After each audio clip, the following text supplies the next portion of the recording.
coach. Good afternoon. It's Jose Prosopio from Latin Goalies.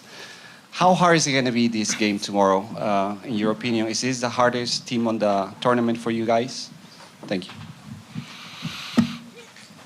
It's difficult to say, but it's obviously they are the Champions League winners, so I don't want to make a judgment about the other teams in the tournament, but for sure they're a very strong team. For sure they're a team who has a lot of confidence and comes out of a period of success, so there's no reason to think that they're not going to be absolutely at their best tomorrow. But it's also, I think it's the type of challenges you like. If I could pick one team to face as a professional athlete, as a competitor, it's always the winners. And they are the winners, so we get a chance to play against them. It's tough. It's the toughest game, maybe, but that's why we're here. So I wouldn't have it any other way. Next one in the third row, yeah. Okay. Please, yeah. Vincent here, Morena Beltrán for ESPN Argentina. I have a message for a friend of you, Sergio Agüero, that send your good luck and says you were hard at the seasons. Yeah, thank you. Sending my love. For sure. The question was because seconds ago, Luis Enrique says that you were similar teams, that you like to have the ball and be aggressive, and then without the ball you have like attitude to recover it. So do you think the same? Do you expect an open match, a funny match? He says that. So I wanted to know your opinion. Thank you. Yeah, the same. I think it's yeah, I said it a few times. If I was a neutral, I would come to see this game for sure. I think you know, the game that PSG has been able to develop over the course of last season, linked with success, of course, because that's what it all relies on, is it's been very impressive, very complete. I think what they do extremely well is that it's a team that I think these games, they don't just rely on the tactical side, and they don't even just rely on the individual quality of the players. They rely a lot on when a team is so complete collectively, it relies a lot about on the principles of the team. You know, when you mention that they want to press high, it's not just pressing high. It's the reactions to when they lose the ball. It's the intensity when the back line squeezes. It's when the back line comes up. It's the willingness from the wingers and the strikers to run, and if they get beat, to run back. You know, and those are not always just tactical principles, because the game, if you take of a game, if you look at a game, depending on the opponent, depending on every phase of the game, how the opponent behaves, the tactic can change all the time. But these games rely a lot on principles. And if you look at the last game we played against PSG in the league, we did well, but it was a really tight game. So both teams had quite extreme principles, and which is why it's usually an interesting game as well. But in the end, it's about winning. That's what we would like to do. Next one is Christian Falk on the right side. Jamal Musiala. A question about Jamal Musiala. He was a part of the practice session today in the 15 minutes that we were able to see. When will he be able to start? You might not reveal that, but is he at 100%? Well, we're going to see that tomorrow. With 100%, I don't know. It's important that he is mentally at 100%. We've seen that against Boca when we were all a bit anxious, but he's still part of the tournament, and hopefully he can play a huge role. What his role tomorrow is going to be is something that we will see and we will talk about after the game. This is not that urgent. What's important is that he practiced. That's true. And if I look at what he's doing in practice, then those are the right steps. What means 100%? I don't know. Sometimes you have to be at 100% in your head, and then everything can happen. But we'll decide tomorrow what's best for the team, and so he can have the biggest impact for us. But as always, I'm the same as every coach. If Jamal can be part of the game, it's better for me as well, but we have to stay honest. Last row, next one, please. Oh, okay. You need a microphone. Give him. Coach John Nelson from the SDH Network here in Atlanta. Quick question for you. When it came to your play as a center back, I know what you demanded of yourself.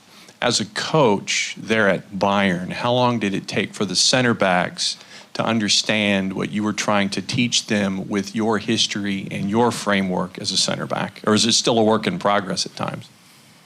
Everything's a work in progress, always. That's why we do the job. I'd like to think that I'm able to communicate just as well with the strikers and with the midfielders and the fullbacks. That's the role of a coach. But of course, to know what it feels like to be defending a box, to know what it feels like to be playing against a tall striker, small striker, fast striker, strong striker. They're all experiences you can share. But I would say the thing that's sometimes undervalued is that it's usually the strikers who are keen on receiving the most information, because they want to know, look, it was tough to play against you. What were you thinking in this situation? What didn't you like? So it's a much broader, I would say, topic you can approach than just with the defenders. And in the end, I know with defenders it's a lot about time, consistency. You can be man of the match sometimes, but usually it's 10, 15, 20 games until someone says, hey, he's doing his job. And that's a little bit the difference, of course, the difference with being in other positions. You have to be a little bit more patient. And let's say it's an understanding I have because I played the position, so I can share that approach with my players. Next one is Klaus Bergmann on left side.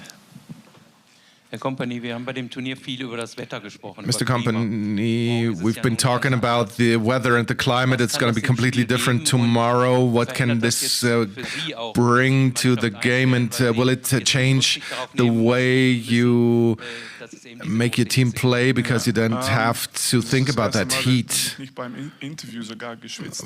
Well, it's the first time that I wasn't sweating during the interview, and that means a lot as far as the weather change is concerned. We always try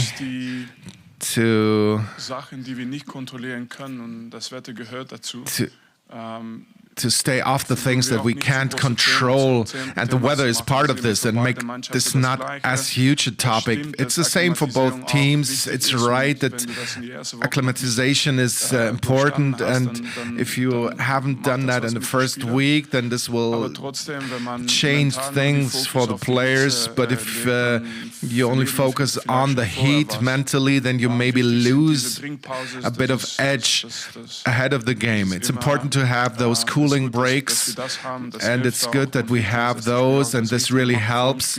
And it's important that the players are doing the right things ahead of the game and during the game as well, so that they have as much energy as possible. And mentally, we cannot ask less. We can show empathy, and we can give them a space to protect the players. So those cooling breaks are important, but after that you have to show your performance, because if not, your opponent will go through that pain threshold and win the game.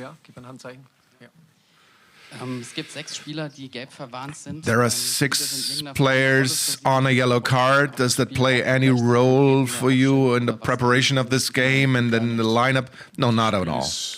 This game, it's not that type of game. Proceeding is the most important topic, and if we enter the next round, then we'll go from there and make the best out of it. But first of all, it's about proceeding, and I can't imagine that this is going to play a huge role tomorrow. And you understand why, because we play against the Champions League winners, and we need to focus on the game. Auf der linken Seite, Carrie Howe, bitte. Hallo Coach, über einen Spieler wird sehr wenig gesprochen. Coach, there's not been talked about a lot about one player. That's Conny Leimer. Can talk us through what he brings to the table for the team and what you expect from him tomorrow, because he's gonna have a couple of duels with Kvaratskhelia, probably.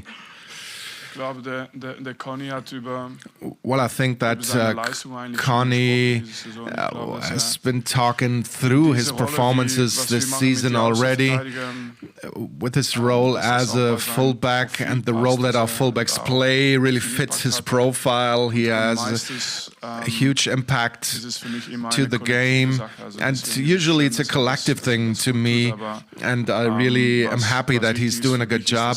But what's most important for me is that he's working a lot for the team. And that he was very reliable last season. We had a couple of defenders injured last season, and it was important that he can play on the right, on the left, and he helped the team in either role. So his role tomorrow, it's not going to be easy, but it's not going to be the first time for him, though. Hallo, Herr Kompany, ich grüße Sie. Hello, Mr. Kompany. First, how do you see your team on the practice pitch and off the practice pitch as well? How is the mood? What is the situation ahead of an important game like that? And how do you see your opponent, Paris,